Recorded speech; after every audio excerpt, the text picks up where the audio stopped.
Okay, so we're gonna kind of head back and we're gonna continue on in the PowerPoint presentation that we had started last week in chapter 4. So the last time that or I shouldn't say last week, the last time we were together. So the last time we were together, we focused on looking at resultant forces, which were going to be the net effect of multiple forces that act on a single point. And then we also looked at breaking forces into their X and Y components.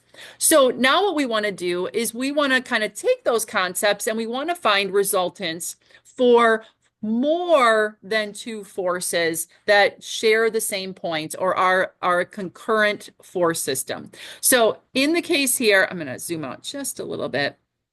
In the case here, we have point A, which is the common point between forces P, S, and Q. Okay.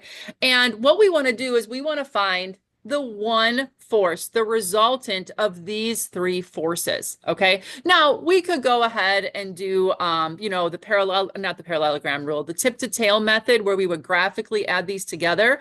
But what we want to utilize is our math, our analytic skills to go through a process where we're going to break these into their components and then add and subtract them as needed to find the final resultant. So that is called the rectangular component method. So we're going to take each one of those forces, which are now in blue on this diagram, and we're going to find out what is their equivalent for each one X and Y component. So you'll notice here that we have an X and a Y for the force that's going up and to the right. Then we have an X and Y for the one that's going up and to the left. And then we have an X and a Y for the one that's going down and to the right. And by doing that, we are now putting all the forces either vertically on the y-axis or horizontally on the x-axis. And what it allows us to do is to add and subtract them, and that's what we see here, adding and subtracting them along those lines of action based on the direction that they're pointing. So we'll talk about what constitutes a positive value, what constitutes a negative value. So what we end up doing is, if you would, I'm going to go back to the original. We have three forces that are all at kind of weird angles.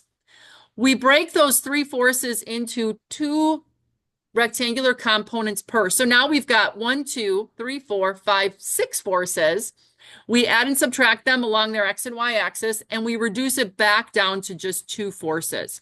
Now that we have these two forces, which are on the X and Y axis, those are now, if you would, the components for the final resultant. So we're going to take those two components and we're going to find the resultant that they create, and that'll be the overall resultant from those original three forces. Okay. So what we're going to practice in the two examples we're going to be going through in class today is the full process to go from three forces all the way down to the one resultant force that utilizes this rectangular component method. Okay. So sample problem 2.3 is going to be the first one that we're going to be working through this process. Okay. So what I'm going to do is I'm going to go underneath my camera here, and I have my book opened up to page 34. So if you have the ebook and you want to go to page 34 to see the illustration and the, better view, if you would, of the problem, it's there. So what we have is we have 1, 2, 3, 4 forces that are all attached to this eye bolt. Okay. And you'll notice that each one of these forces has a magnitude, in this case, F1, 150 newtons, and it has a direction. So based on the direction of the arrowhead going up and to the right and the 30 degrees coming off the horizontal x-axis, that fully defines that force for us. Okay. Now, what we want to do for these four forces that are on that bolt, we want to determine that one resultant force that we could use that would have the same net effect on the bolt as these four separate forces. Okay. Now, knowing if it's going to go up and to the right or down and to the left or in whatever direction, it's a little harder when we have four forces. If we have two forces, it's kind of easy to figure that out, or even three sometimes. All right, I can kind of get a sense of where it's going to go. But sometimes when we have, four or more forces, We're going to run through this process and then we're going to get the final result. Okay. So we are going to use, as I said earlier, the process called rectangular component method. So the first thing that we need to do, as it kind of states here, is we're gonna find the components for each one of the forces, and we're going to show them as they're arranged as a set of 4 on that bolt. Okay, so step number 1 is going to be drawing our diagram. So this is one of our practice problems. So I'm going to go, oopsie, I'm going to stay underneath here, but I'm going to zoom out a little bit. And the first step is to draw a generously sized body of a diagram of our forces. So I'm going to start up at the top and identify that this is sample problem 2.3. And again, this is on page 34, okay, in our book. And I am going to create my diagram in the top half of my paper. So if I zoom out here, my paper is here. I'm going to create my X and Y axis on the top half here, that big. I expect that for your diagrams as well. Do not try to sneak these into a little corner, okay? Because we're going to be adding labels and arrowheads and angles, and we got to have enough room in order to be able to label all of that and still be able to make sense of what we have. This is going to be my positive Y, my positive X. And now what I'm going to do is I'm going to go here and I'm going to duplicate what I have. Now, as I've said to you, you're going to notice that I'm going to use straight edges as I go through here, and I'm going to proportionally put my vectors in place. And if you can sketch these nicely, freehand, that's totally fine. Okay. But if you know that you're not great at that, then I'd grab out a straight edge. Okay. So what I'm going to do is I'm going to put these 4 forces all the way around and then label them appropriately. So my first one is F1. It's 150 Newtons. So I'm going to push that over here, and it's at a 30-degree angle from horizontal. So F1 is 150 Newtons. And this is at a 30-degree angle.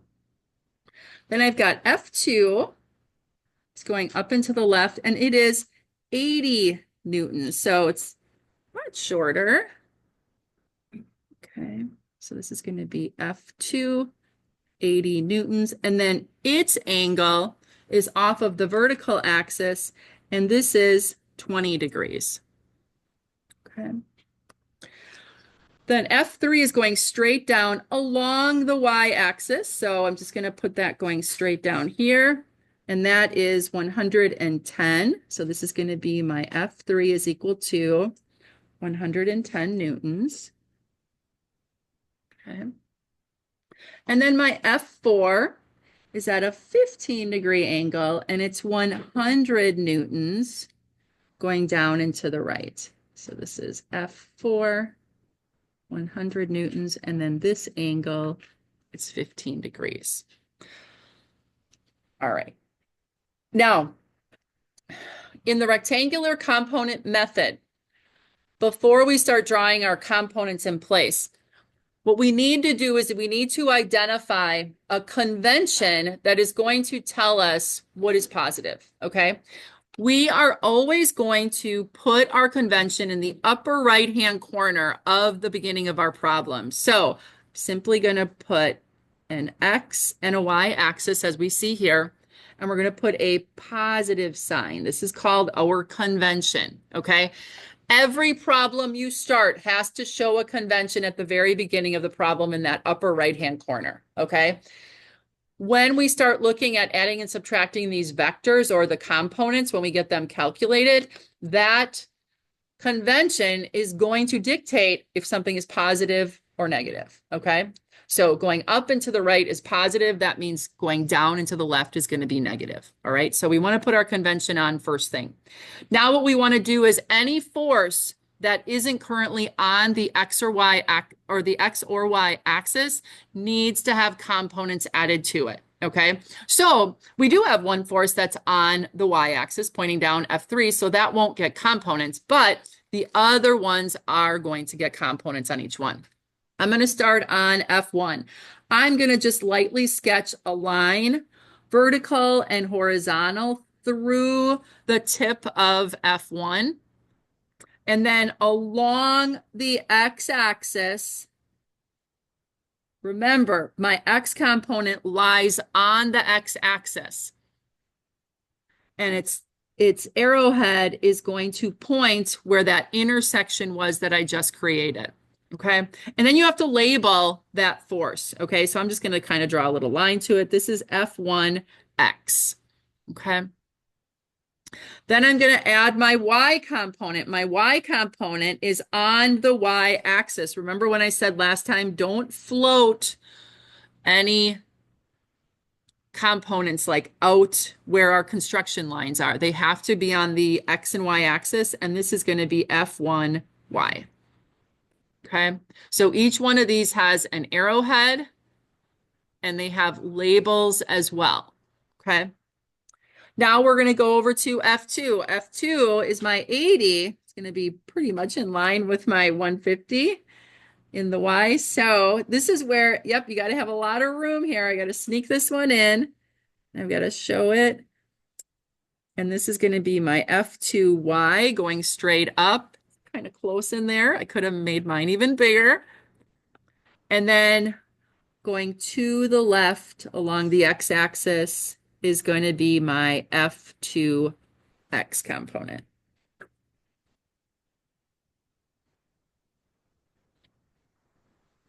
And then the last one I need to do is going to be my F4 X and Y component there. So I'm going to have one coming down. This is my F4Y. And then going horizontally to the right, let me get an arrowhead in there. That's going to be my F4X. I'm going to move F4 down a little bit. Okay. And like I said, even though I took about half, I could have made this a little bit bigger as well. So make sure that each one of your each one of your three forces that does not lie on the X and Y axis, each has an X and Y component identified and labeled. Okay. Each one of those components is a vector, so it has to have an arrowhead. Okay. Questions on the diagram? Now, first things first. So I should say first thing is going to be our diagram. Okay, this is always the first step in creating or going through the process of rectangular components. And that diagram includes all of what we see here as well as the convention. Okay, don't forget the convention. Step number 2 is going to be calculating the components. Okay. And those are going to be the components for anything that's not on the X and Y axis. So the only force that we're not going to have components for is going to be F3. Otherwise, the other 3 are going to get components, right? So I'm going to start with F1, and we're going to calculate those X and Y components based on that 30-degree angle. So if we look at our angle here, our angle is the 30 degrees, and I want to calculate my X component first. I know the length of what would be my hypotenuse here, right? If I grab my highlighter, I'm just going to highlight, kind of show that there is a right triangle right here. My 90 degrees is right there. And if we look, that 150 is our hypotenuse, okay? 30 degrees is identified, and I want to find this side right here, which is adjacent to the 30 degrees. So that means that the cosine function is going to be what I use to calculate my X component. So I'm going to write down here cosine of 30 degrees is equal to side adjacent, which is F1X, divided by the hypotenuse, which is 150 newtons. Make sure you put your units of newtons with your force, okay? So now solving for F1x, I'm going to multiply my 150 up. So this is going to be 150 newtons times the cosine of 30 is equal to F1x. So now I'm just going to do the math here. I'm going to do 30 cosine times 150. You should get 129.9 newtons is equal to F1x. Okay. Just going to put a line underneath that. That is not a final answer, but it will be something that I reference and go back to. Okay. Everybody get that same answer? Yeah, good. Now what we're going to do is we're going to go to the y component of F1. So I'm going to do mine. I'm going to list my x's going down the left-hand side here and my y's kind of corresponding over here. So my y component then, if I look at my 30 degrees and I have my hypotenuse, my y is along the y-axis, but I can visualize that it would be an equivalent length opposite the 30 degrees, right? So if it's the opposite side and I'm going to use the hypotenuse, the sine function is what I would use. So this one is going to be the sine of 30 degrees. See, I'll scooch up here a little bit. It's going to be equal to F1y divided by 150 newtons. Multiplying the 150 up times the sine of 30. It's going to be equal to F1y and 30 sine times 150. Did I get that? There we go. I was going to say, I thought the sine of 30 was 0.5. So we're going to have 75 newtons is equal to F1y. Okay. Any questions so far? All right, now we're going to do the next one. We're going to go over to F2. Okay. Now, in this case, you're going to notice that our 20 degrees is right here. So if I look at my x component is along the x-axis, and it would be the equivalent length out here. So if I do my x component, it is going to be the sine of 20 degrees because it's the side opposite of this location of the angle, right? And then the hypotenuse is out here. So I'm going to extend this down. We're going to use the sine of 20 degrees. It's going to be equal to F2x divided by 80 newtons. Multiplying my 80 newtons up times the sine of 20, it's going to equal to F2x. So 20 sine 80 times. Should get 27.36 newtons is equal to F2x.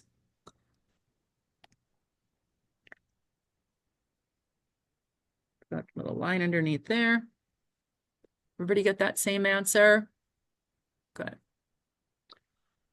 Then over on the right-hand side here, we're going to calculate the y component. So looking back up here, the 20 degrees, the y component is the side adjacent to that 20 degrees.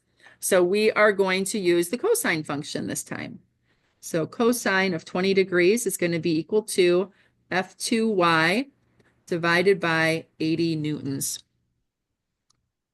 80 newtons times the cosine of 20 degrees is F2y.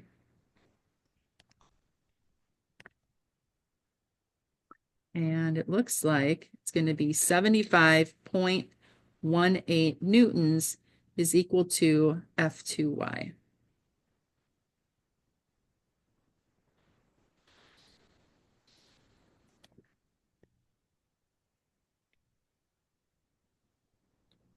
Okay. Any questions? Then we have one more. F4. Go ahead and calculate the x and y components for F4, and then we'll compare.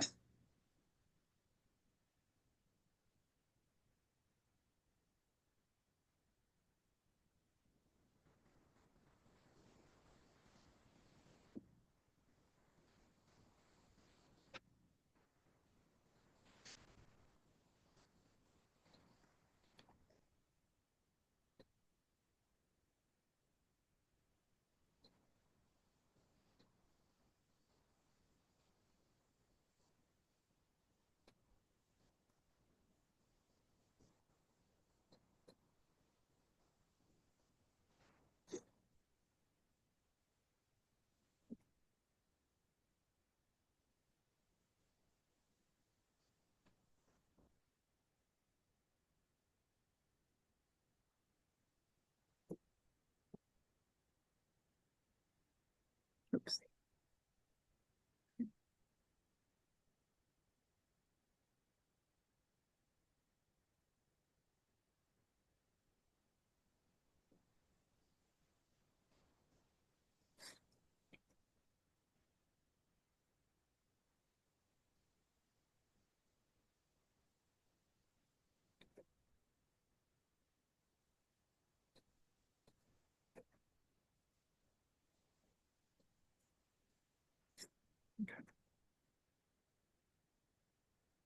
Okay, in comparing, did everybody get the same X's and Y's for 4? So it would be 96.59 newtons for F4X and 25.88 newtons for F4Y.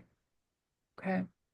All right, so now what we have done is we have broken all of the forces into their X and Y components, and now we have all of the forces vertically and horizontally. Okay, so the next thing that we're going to do is we are going to reference our convention, and we're going to add and subtract along the x-axis and the y-axis. Okay, so on the next page here, this is going to be step number 3. Okay. The first equation that I'm going to use here is I am going to sum my forces in the x direction. So the symbol that is here, this is the Greek, I think it's epsilon. Is it? Oh, is it sig? It is sigma. It is sigma. Epsilon is the curly E. So it's sigma. Thank you. So the sigma symbol here is, it means summation. Okay. And that's kind of like universal for engineering, sciences, physics, math, all that kind of stuff. So we want to use that same symbol. And then we're going to use capital F for forces along the x-axis. So make sure you show this entire thing, summation of the forces in the x along the x-axis. This is going to be equal to the resultant x component. Okay? So we want to add and subtract all of the forces along that x-axis, all the horizontal forces, and we want to find out what is the result, okay? And that's going to be the x component of what our resultant is, okay? So we're going to go over to our diagram, and this is where drawing them on the diagram is where we're going to reference, okay? So along the diagram here, we have an F1x, along the x-axis, an F4x, and an F2x, okay? So the F4x and the F1x are both going to the right. According to our convention, that means going to the right, those are positive values in the x direction. So we're gonna treat those as such. They're gonna be positive values in our equation, our summation. And then we're going to have one force going to the left that is pointing in a negative direction because it is not going to the right, okay? So we're going to put a negative in front of it. So over here, right below summation of the forces in the x, we're going to list all of the forces. So we've got an F1x plus F4x. Both of those are going to the right, so they're positive. You could put a positive in front of the F1x, but as you know, it's assumed positive without a sign in front, okay? And then we're going to put a negative F2x. The only forces in this line, because we're summing our forces in the x direction, the only forces are going to be sub x's, okay? And then we're going to say equal to resultant x component. So anything on the left-hand side of that equal sign is summing the forces. Anything on the right-hand side is gonna be our variable resultant x. Okay, so we're trying to find what is the magnitude of that resultant x component. So now we're gonna look down here in our column for our x components. We're going to assign the actual values. So our F1x was 129.9 newtons. Make sure you put your units in here. Okay. Plus our F4x was 96.59 newtons. Minus our F2x was 27.36 newtons. Okay, and we're going to set that equal to resultant X component. So now each one of these values is newtons, so we can add and subtract them, right?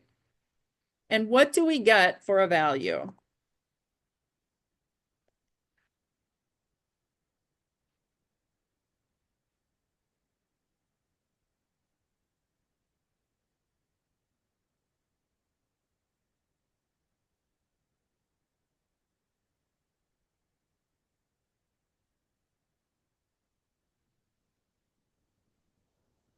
Did you get a value of 199.13 newtons for our resultant X component?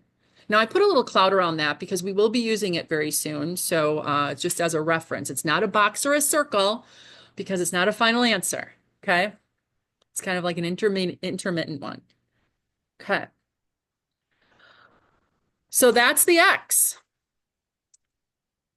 The other direction we're going to sum forces is going to be in the Y direction. Okay. So we're going to sum. Oh, I'm sorry. Go ahead. No, I have a quick question. Do we not have to worry about the F3 at all? No, we don't. Yeah, good question. We don't have to worry about the F3 because the F3 is only in the Y direction. Okay, There is no so X. Yep, there's no X component here. Yep. So okay, when got we it. sum our forces in the X direction, we are Okay. only looking at that horizontal The axis. X, Yeah. okay, got it. Yep. Yep. So now we're going to look at the Y. That's where we're going to get our F3 in here. Okay. So now we're just going to look at what are the forces along this Y axis. And we're going to use our convention to identify which ones are positive and negative. So anything going up is going to be considered positive. Anything going down is going to be negative. So now what we're going to do is we're going to start with sum the forces in the Y direction is going to equal our resultant Y component. Now, when you're writing this out, the things that you have to write out for me are you have to tell me you're going to sum the forces in the X direction equal to Rx. You have to write out in variable form the forces with their signs equal to the resultant X.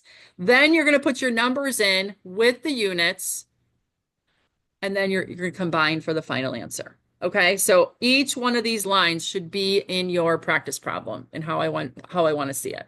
Okay, if you start here and then you get to the bottom here and the answer is not right, I won't be able to see where you tripped up. Okay, and that's what I want to see. If I can see it was, oh, I just forgot a negative, well, that's not a big deal. But if I don't see where you got those numbers from, I can't know exactly what your train of thought was. Okay. So now what we're going to do is we're going to list in variable form, just like we did up here, the Y forces. So I have a positive F1Y, a positive F2Y, a negative F3, and a negative F4Y. Okay, so I'm going to put those down. So F1Y plus F2Y minus F3. There's not an F3Y because the entire force F3 is going down. Minus F4Y. It's going to be equal to our resultant Y component. Now we're going to put the values in. So we're going to use the list of components where appropriate, and then we also want to include our F3. So our F1, 75 newtons, plus F2Y, 75.18 newtons, minus our F3, which was 110 newtons, minus our F4Y component, which was 25.88 newtons. Notice I have the units on each one of these. That lets me know as well that I can combine them, right? And I'm setting that equal to my resultant Y component. Now, make sure that when you have an equal sign, it has two sides, okay? So if I'm listing all of these here, it has to be equal to something, okay? So make sure you put your RY out there. So now I can combine all of these items. So 75.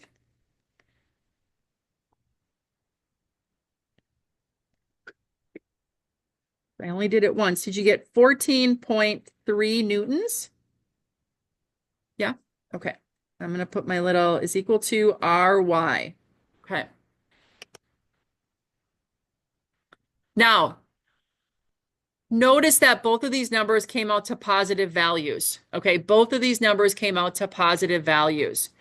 We go back to our convention. That means our x resultant x component is going to be pointing to the right.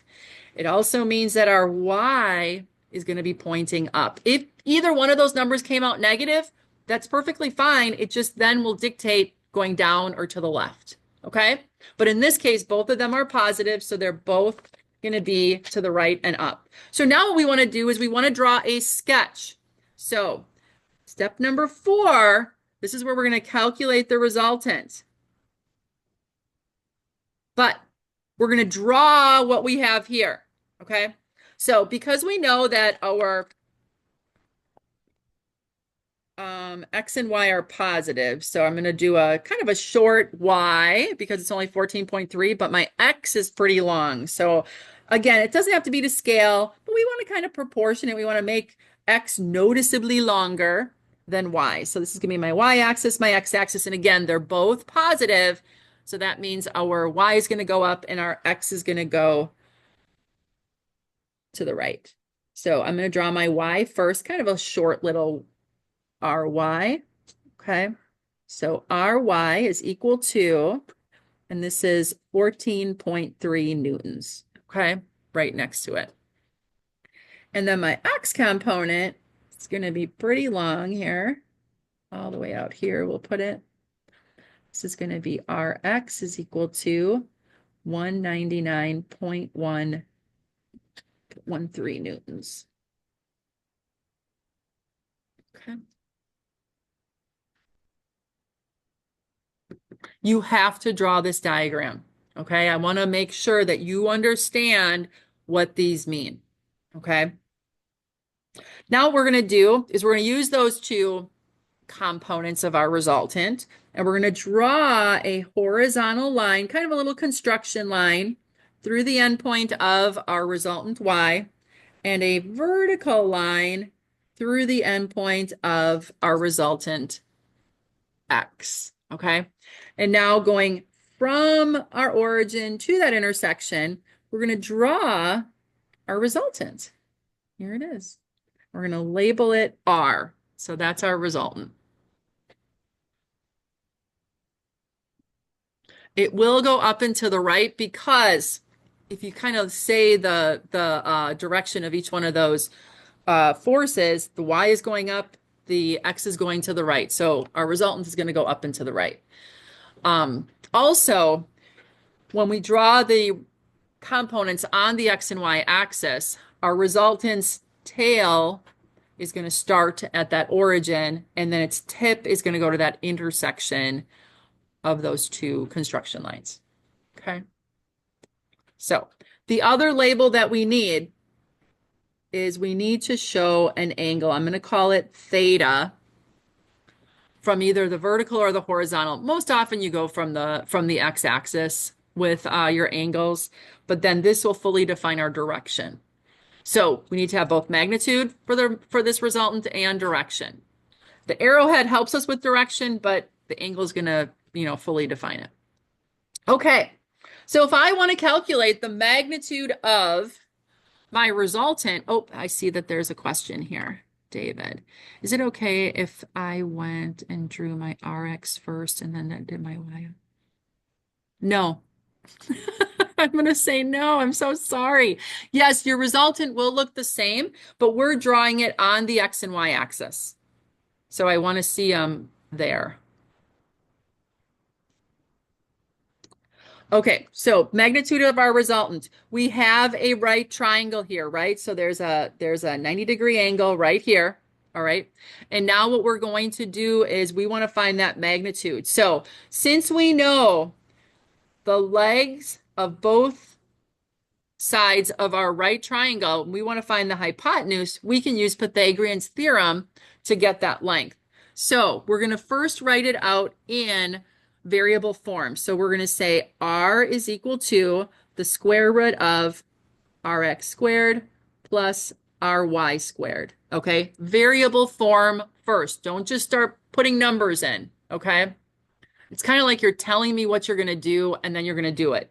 Additionally, when I look at these variables, if you are showing them in this equation, I should be seeing them identified and labeled on your diagram. So I do have an R, I do have an RY, and I do have an RX.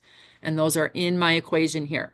Now what I'm going to do is I'm going to say R is equal to the square root of, and I'm going to put the actual numbers in. So this is going to be 199.13 newtons. Units go in all phases of the problem. And then I'm going to square that value plus my RY is 14.3 newtons squared. Okay, all under the radical. So my resultant, the answer is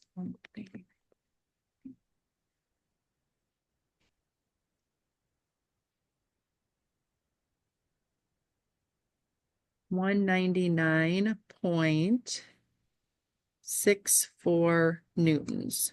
Did you guys get that same number? Is that it? Yep, 199.6. Okay. Now, this gets a box around it. Okay, so notice that I say R is equal to. Don't just put a box around 199.64 newtons. Okay, you have to identify it. Tell me this is the magnitude of the resultant, and make sure that the units are in there as well. Okay, that's magnitude. I'm just going to put in parentheses. Remember, every vector, we need to fully define it with both magnitude and direction. We have a little bit of direction. We know that the arrowhead's going to go up and to the right, but we have to calculate this angle, okay? So to calculate that angle, we now have all the sides of the right triangle. So you could, use any one of the values. I tend to use tangent just because tangent is going to use the legs, and those are the least calculated values. I mean, they are a calculated value, but so I'm going to use the tangent function. So tangent theta is going to be equal to the side opposite would be that equivalent RY. So I'm going to put RY on top divided by the adjacent side adjacent is going to be RX. And then now I'm going to put my values in. Always do your equation in variable form before you put your values in. Okay, so then I'm going to have 14.3 newtons on top, 199.13 newtons on the bottom. The newtons cancel. And my theta